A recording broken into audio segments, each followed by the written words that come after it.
ஓம் நம சிவாய. வணக்கம் நேயர்களே, அலர்மகள் அஸ்ட்ரோ சேனலுக்கு உங்களை அன்புடன் வரவேற்பது உங்கள் ஜோதிடர் ஸ்ரீ கந்தசுவாமி. இன்று நாம் பார்க்க போவது ரிஷப லக்னம் மற்றும் ரிஷப ராசியில் பிறந்தவர்களுக்கான பொருளாதாரம், பணவரவுக்கான வழிகள், தொழில் செய்து பணம் ஈட்டும் வழிகள் பற்றிய ஒரு சிறு குறிப்பு. அதிகப்படியாக எல்லா லக்னக்காரர்களும் கேட்கும் முக்கியமான கேள்வி, ஐயா நான் என்ன செய்யலாம், என்ன செய்தால் பணம் சம்பாதிக்க முடியும், எப்படிப்பட்ட தொழில் செய்யலாம், எதில் நான் தடையின்றி முன்னுக்கு வர முடியும், எந்த வகைகளில் என்னுடைய மூலதனத்தை போட வேண்டும், இந்த 12 லக்னக்காரர்களுக்கும் எந்தெந்த ஸ்தானங்கள் மூலமாக எப்படியெல்லாம் பணவரவு ஏற்படும், அதற்கான சூட்சமங்கள் என்ன, எதை செய்தால் நாம் வெற்றி அடைவோம் என்பதை பற்றிய குறிப்பு தான் இந்த பதிவு. 12 லக்னக்காரர்களுக்கும் இதை போன்ற பதிவுகள் வரப்போகிறது. அதில் ரிஷப லக்னக்காரர்களுக்கான வீடியோ இது. ஜோதிட சாஸ்திரத்தில் செல்வ கேந்திரம் என்பது 2, 5, 8 மற்றும் 11ஆம் இடமாகும். அதுவே பணபரஸ்தானம் என்பது 2 மற்றும் 11ஆம் வீட்டை குறிக்கும். அதாவது வரவு மற்றும் லாபஸ்தானத்தை குறிக்கும். 2ஆம் வீடு வரவு எப்படி, எவ்வாறு, எவ்வளவு என்பதை கூறும். 11ஆம் வீடு செய்யும் வேலை மற்றும் தொழிலில் லாபம் எவ்வளவு என்பதை குறிக்கும். அதுவே 2வது திரிகோண வீடுகளான 2, 6 மற்றும் 10ஆம் வீடுகள் எப்படிப்பட்ட வேலை அல்லது எப்படிப்பட்ட தொழில் அமையும், அது நிரந்தரமானதா, அதற்கு என்ன செய்ய வேண்டும் என்பதை காட்டும். அதோடு 11ஆம் வீடும் சேர்த்து பார்க்கும்போது பணச்சேர்க்கை பன்மடங்கு ஆகுமா என்பதை தெளிவாக விளக்கும்.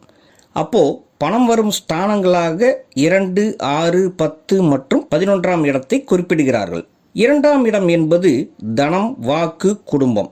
6ஆம் இடம் என்பது உழைப்பு, மேன்மை, கடன், அடிமை, எதிரியையும் குறிக்கும். 10ஆம் இடம் என்பது செயல், தொழில், ஜீவனம், கர்மம். 11ஆம் இடம் என்பது லாபம், மேன்மை, உயர்வு. இந்த வரிசையில் ரிஷப லக்னக்காரர்களுக்கு மிதுனம், துலாம், கும்பம் மற்றும் மீனம். இதில் மிதுனம் 2ஆம் இடமாகவும், துலாம் 6ஆம் இடமாகவும், கும்பம் இவர்களுக்கு தசமகேந்திர 10ஆம் இடமாகவும், மீனம் லாபஸ்தானமான 11ஆம் இடமாகவும் வருகிறது. இந்த ரிஷப லக்ன ரிஷபராசிக்காரர்களுக்கு தொழில்முறை மேன்மை மற்றும் பொருளாதார வளர்ச்சி என்று பார்க்கும்போது புதனின் வீடான மிதுனம் முதலாவதாக வருகிறது. இது இவர்களுக்கு 2ஆம் இடம், குடும்பம், வாக்கு மற்றும் தனம் வரும் வழி. இந்த வீட்டை பார்க்கும்போது இதில் மிருகசீரிசம், திருவாதிரை மற்றும் புனர்பூசம் நட்சத்திரம் இருக்கும். அதாவது செவ்வாய், ராகு மற்றும் குரு ஆகிய 3 கிரகங்களின் நட்சத்திரங்களாகும். ஆகவே மிதுனத்தின் புதன் இந்த 3 கிரகங்களின் அடிப்படையில் வேலை செய்யும். ரிஷப லக்னக்காரர்களுக்கு புதன் அதிநட்பு கிரகம்.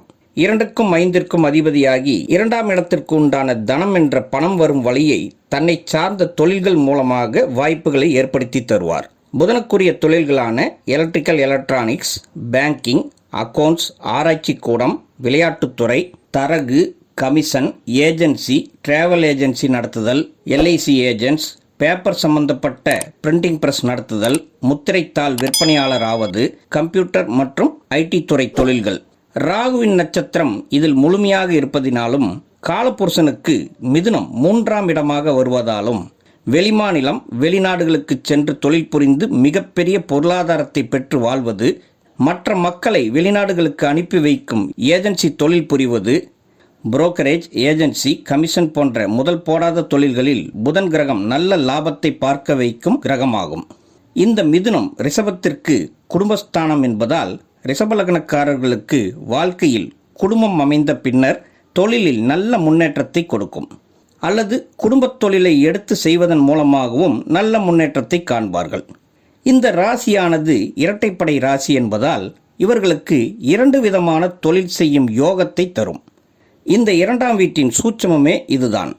குடும்பம் என்ற அமைப்பு வந்த பிறகே வெற்றிகளை அதிகம் பார்ப்பார்கள். புதன் சார்ந்த தொழில்களான ஏற்றுமதி, இறக்குமதி, புத்தக வியாபாரம், கொரியர் சேவை, எழுதுபொருட்கள் வியாபாரம், தரகு, ஆலோசகர் பணி, கமிஷன், ஏஜென்சி போன்ற துறைகளில் தனம் வரும் விதியை கொண்ட ரிஷபம் திருமணத்திற்கு பின்பு தன் வாழ்க்கை துணை அமைந்த பின்பு பொருளாதாரத்தில் முன்னேற்றம் அடையும் என்றால் அது மிகையே அல்ல. இவர்களுக்கு 6ஆம் வீடு என்பது துலாம் ராசியாக வரும். அதன் அதிபதி சுக்கிரன். அவரே லக்னத்திற்கும் அதிபதியாகிறார். இந்த 6ஆம் இடம் என்பது காற்று ராசியாகும். ஜடப்பொருட்களை குறிக்கும்.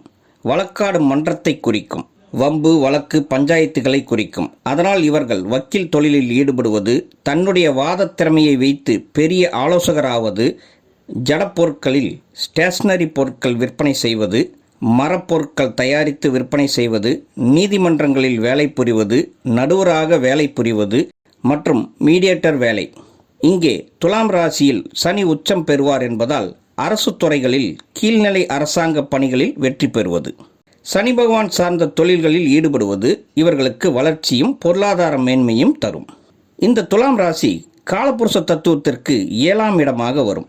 அதே சமயம் ரிஷப ராசிக்கு 6ஆம் இடமாக ஆவதால் இவர்கள் செய்யும் தொழில்களில் யாரையும் பார்ட்னர்களாக சேர்த்து தொழில் செய்யக்கூடாது. தொழில் புதிதாக ஆரம்பிக்கும் போதும் சரி, நன்றாக தொழில் நடக்கிறது, இன்னும் கொஞ்சம் விரிவாக்கம் செய்யலாம், அதற்கு மூலதனத்தை வேறு ஒருவரிடம் பெற்று அவரையும் கூட்டாளியாக்கி செய்யும் தொழில் நடத்தக்கூடாது. ஒன்று பெரிய நஷ்டம் ஏற்படும், அல்லது கூட்டாளிகளுடன் பிரச்சனைகள் வந்து பிரிய வேண்டிய கட்டாயம் ஏற்பட்டு தொழில் முடையாகும். கூட்டாளிகளாக குடும்ப உறுப்பினர்களாக இருந்தாலும், தன் வாழ்க்கை துணையாக இருந்தாலும், நெருங்கிய நண்பர்களாக இருந்தாலும், அல்லது தன்னுடைய குழந்தையாகவே இருந்தாலும் அது சரியாக வருவதில்லை என்பதே உண்மை. சுக்கிரன் தன் ராசிக்கு 11ஆம் இடத்தில் உச்சமாகி நேரெதிரில் 5ஆம் இடமான கன்னியில் நீசமாவதால் மனமுவந்து மனதார யாரின் மேல் நம்பிக்கை வைத்து பார்ட்னராக சேர்த்து கொண்டாலும் நம்பிக்கை மோசடியில் மாட்டிக்கொள்ளும் விதி ரிஷபத்திற்கு உண்டு. ஆகையால் கூடுமான வரையில் ரிஷப லக்னக்காரர்கள் கூட்டுத் தொழிலை தவிர்ப்பது நல்லதாகும். அதேபோல இவர்கள் தன் வாழ்க்கையில் யாரை நம்பியும் ஜாமீன் கையெழுத்திடுவது, தனிப்பட்ட முறையில் கடன் தருவதையும் தவிர்ப்பது நல்லதாகும். தொழிலாக இவர்கள் ஃபினான்ஸ் கம்பெனி நடத்தலாம், ஆனால் தனிப்பட்ட முறையில் கடன் தரும்போது திரும்ப பெறுவது மிக கடினமாகும். அது மட்டுமின்றி இவர்களும் முடிந்தவரையில் வெளியில் கடன் வாங்குவதை தவிர்ப்பது நல்லது. ரிஷபத்தில் பிறந்தவர்கள் கடன் வாங்கிவிட்டால் அதை அடைப்பதற்குள் ஒரு வழி ஆகிவிடுவார்கள். இதெல்லாம் 6ஆம் வீட்டின் சூட்சமங்களாகும். இன்னமும் இருக்கு. காலபுருஷ தத்துவத்திற்கு துலாம் 7ஆம் வீடு திருமண ஸ்தானமாகிறது. அடுத்து சுக்கிரன் கலஸ்தராதிபதி ஆண்களுக்கு.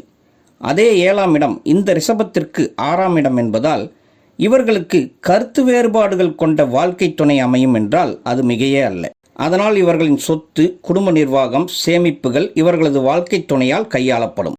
ஆணாக இருந்தால் தன் மனைவியாலும், பெண்ணாக இருந்தால் தன் கணவனால் பெரும்பான்மையான சொத்துக்கள் மற்றும் கையிருப்பு பணம் அவர்கள் நிர்வாகத்திற்கு கீழ் வந்துவிடும்.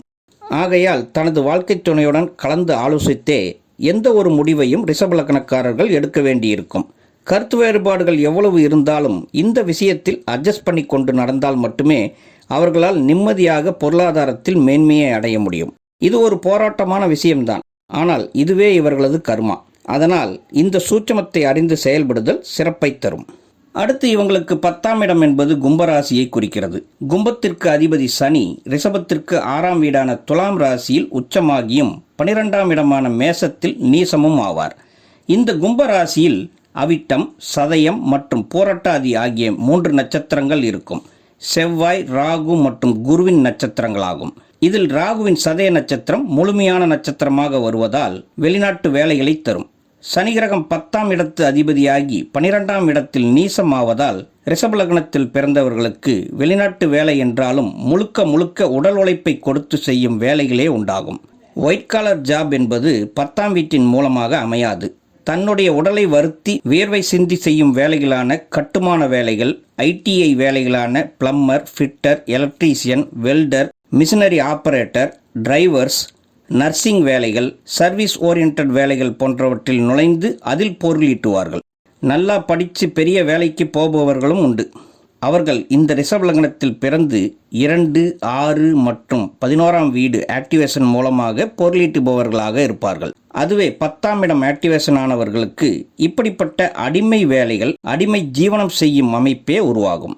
இதுவே இந்த 10ஆம் இடத்தின் சூட்சமமாகும். தன் குடும்பத்தின் நல்ல நிலையில் பொருளாதார மேன்மையாக வைத்துக்கொள்ள இவர்கள் வேறு தேசத்தில் அடிமை வேலை செய்து பொருளீட்டும் பாக்கியம் கிடைக்கும். அதே சனி கிரகம் 6ஆம் வீட்டில் உச்சம் பெறுவதனால் அரசு பணிகளில் 3ஆம் தர 4ஆம் தர வேலைகளான குரூப் 4, 5 போன்ற பரீட்சைகள் எழுதி பெறும் வேலைகள், பரீட்சை எழுதாமலே பெறக்கூடிய அரசு அடிமட்ட வேலைகளை செய்யும் விதியையும் இந்த ரிஷபலக்னக்காரர்கள் இயல்பாகவே பெற்றுவிடுகிறார்கள்.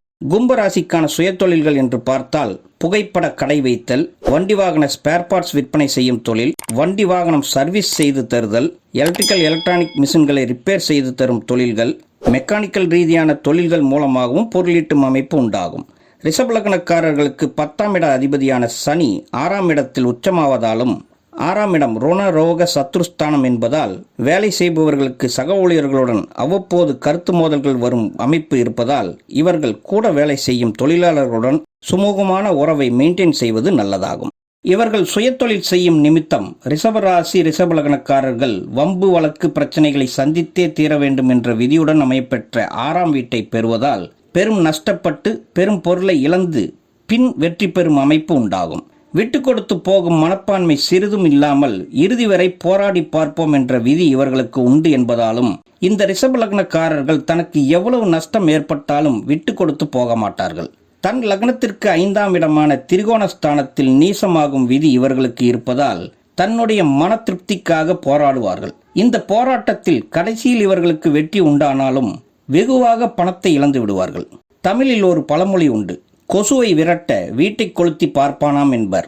அப்படி நஷ்டமானாலும் மோதி பார்க்க வேண்டும் என்று நினைப்பார்கள். அப்படிப்பட்ட வீம்பு பிடிவாதத்தை தரும் ரிஷபம். இந்த சூட்சமத்தை அறிந்து உஷாராக இருக்க வேண்டும். ரிஷபத்தில் உச்சம் பெறும் சந்திரனின் தொழில்களும் இவர்களுக்கு கைவரப்பெறும் என்பதால் இவர்கள் விவசாயம், விவசாய பொருட்களை விற்பனை செய்தல், பால் வியாபாரம் செய்தல், பால் பண்ணை வைத்தல், பால் பொருட்களை தயாரித்து விற்பனை செய்தல், சந்திரனுக்கே உரிதான ஓரிடத்தில் இருந்து மற்றொரு இடத்திற்கு கொண்டு செல்லும் போக்குவரத்து தொழில் புரிதல், நிறைய பெரிய பெரிய டிரான்ஸ்போர்ட் தொழில் புரியும் தொழிலதிபர்கள் இந்த லக்னத்தில் பிறந்தவர்களாக இருப்பார்கள். சந்திரன் இந்த வீட்டில் இயல்பாகவே உச்சமாவதனால் இவர்கள் நேரடியாகவோ அல்லது மறைமுகமாகவோ டிரான்ஸ்போர்ட் தொழில்களில் மிக பெரும் வெற்றிகளை பெறுகிறார்கள். அது தொடர்பு கொண்ட தொழில்களிலும் வெற்றியை காண்கிறார்கள். அரசாங்க போக்குவரத்து துறை சார்ந்த வேலைகளிலும் ஆர்டிஓ ஆபீஸில் வெளியில் கமிஷனுக்காக செய்யும் பணியையும் தொழிலாக எடுத்து நடத்தி நல்ல பொருளீட்டுவார்கள். அடுத்து லாபஸ்தானமான மீனராசியை எடுத்துக்கொண்டால் அது சுக்கிரனுக்கு உச்சம் தரும் வீடு. அதே இடத்தில் ரிஷபலக்னத்திற்கு குடும்பஸ்தானமான 2ஆம் வீடு மிதுன ராசி அதிபதி புதன் நீசமாகிறார் என்பதால் இவர்கள் குடும்பத்தை தவிர்த்து தன்னுடைய ஆசைகளுக்காக, தன்னுடைய அபிலாசைகளை தீர்த்து கொள்வதற்காக தான் பெற்ற பொருட்களை தேவையற்ற வழியில் வெகுவாக இழந்துவிடும் விதி இவர்களுக்கு உண்டாகிறது என்றால் அது மிகையே அல்ல. ஆக இந்த விஷயங்களில் ரிஷபலக்னக்காரர்கள், ரிஷப ராசிக்காரர்கள் கவனத்துடன் இருக்க வேண்டும். வம்பு வழக்குகளை எளிதாக சந்திக்கும் விதி கொண்டது ரிஷபம் என்பதாலே பணத்தை சேர்ப்பது மட்டும் முக்கியமில்லை, அந்த பணத்தை பாதுகாப்பதும் முக்கியம் என்ற வகையிலே இவர்களின் லாப மேன்மை, இவர்களது பிடிவாத குணத்தினால் இழக்கப்படும் சூட்சமம் இந்த மீனத்தில் ஒளிந்திருக்கிறது. இதனால் குடும்ப உறுப்பினர்களிடம் எதிர்ப்பை சந்திக்கின்றனர், பகை உருவாகிறது, சண்டை சச்சரவுகளை சந்திக்கும் விதியும் ரிஷபலக்னத்திற்கு உண்டாகிறது. நல்ல முயற்சி செய்து ஒரு உயரமான இடத்திற்கு வந்த பிறகு தன்னுடைய சுயலாபத்திற்காகவும் ஆசைக்காகவும் வெகுவான பணத்தை வெகு சுலபமாக மற்றவர்களிடம் இழந்துவிடும் விதி உண்டு. குடும்பத்தை அனுசரித்து செல்லும் குணத்தினை ரிஷபலக்னக்காரர்கள் கொஞ்சம் கொஞ்சமாக வளர்த்தி கொள்ள இவர்களுக்கு பணம் பல வழியில் பெருகும். இதுதான் இந்த லக்னத்தில் மறைந்திருக்கும் உண்மையாகும். பெற்ற பிள்ளைகளே தனக்கு விரோதமாகும் விதியும் இவர்களுக்கு உண்டு. காரணம், இவர்கள் லக்னத்திற்கு 5ஆம் இடமான குழந்தை பாக்கிய ஸ்தானத்தில் சுக்கிரன் நீசமாகும் விதி இருக்கிறது. இதனால் இவர்கள் குழந்தைகளுடன் நல்ல உறவை வளர்த்து கொள்ள தன்னுடைய குழந்தைகளின் நலனில் அக்கறை செலுத்துவதோடு அவர்களின் விரோதத்தை சந்திக்காமல் இருக்க ரிஷபலக்னக்காரர்கள் தங்களது தேவையற்ற பிடிவாதத்தையும் ஆசைகளையும் குறைத்து கொள்ள வேண்டும். ஏனென்றால் காலபுருஷனுக்கு 12ஆம் வீடு மீனம். உடல் சுக ஆசைகள், அதற்காக கெட்ட வழியில் செல்தல், தேவையற்ற செலவு செய்தல் ஆகியவற்றை தூண்டும் இடம். அங்கே சுக்கிரன் உச்சமாவதால் இவர்களுக்கு இயற்கையாகவே இவற்றில் நாட்டம் அதிகமாகும். இந்த இடத்தை கட்டுப்படுத்தும் வித்தையை தெரிந்து நடக்க வேண்டும். இதற்கும் பணம் சம்பாதிப்பதற்கும் என்ன சம்பந்தம் என்றால், லாபஸ்தானம் நன்றாக இருந்தால் நீங்கள் எக்கச்சக்கமான பணத்தை சம்பாதிப்பீர்கள். ஆனால் குடும்பத்தை பகைத்து கொண்டு, பெற்ற குழந்தையை பகைத்து கொண்டு சம்பாதித்ததை வெகுவாக இப்படி அபிலாஷைக்காக இழந்துவிட்டால் குடும்பத்துடன் வாழ்வது பிரயோஜனப்படாமல் போய்விடும். அதனால் ரிஷபராசி ரிஷபலக்னக்காரர்கள் தனக்கென ஒரு குடும்பத்தை அமைத்த பிறகு தன் வாழ்க்கை துணையுடன் எப்பொழுதும் சுமூகமாக விட்டு கொடுத்து பழகி, தன் வேலையாட்களை நல்லபடியாக நடத்தி, தன் குடும்ப உறுப்பினர்களின் நலன் கருதி அவர்களின் சொற்களையும் ஏற்று நடந்து கொள்வது மூலம் இவர்களுக்கு லாபம் பன்மடங்காகும். இது ஒரு முக்கியமான சூட்சம உண்மையாகும். இந்த உண்மைகளை ரிஷபலக்னக்காரர்கள் பின்பற்றும் போது இவர்கள் வாழ்க்கையில் பெரும் தனபாக்கியத்தை பெற்று சிறப்பாக வாழ்வார்கள் என்பது திண்ணம். நேயர்களே, இது போன்ற அரிதான உண்மையான ஜோதிட சூட்சமங்களை தெரிந்து கொள்ள எங்கள் சேனலை தொடர்ந்து பாருங்கள். புதுசாக பார்ப்பவர்களாக இருந்தால் சப்ஸ்கிரைப் பண்ணிக்கோங்க. உங்களுடைய மேலான கருத்துக்களை கமெண்ட்ஸில் பதிவிடுங்க. உங்கள் நண்பர்களுக்கும் ஷேர் பண்ணுங்க. உங்கள் தனிப்பட்ட ஜாதக பலன்களை தெரிந்து கொள்ள எங்கள் வாட்ஸ்அப் நம்பருக்கு மெசேஜ் பண்ணுங்க. சிறு கட்டணத்திற்கு உட்பட்டதுதான். தொடர்ந்து ஆதரவளியுங்கள் என்று கூறி உங்களிடமிருந்து விடைபெறுவது உங்கள் ஜோதிடர் ஸ்ரீ கந்தசுவாமி. நன்றி. வாழ்க வளமுடன். ஓம் நம சிவாய.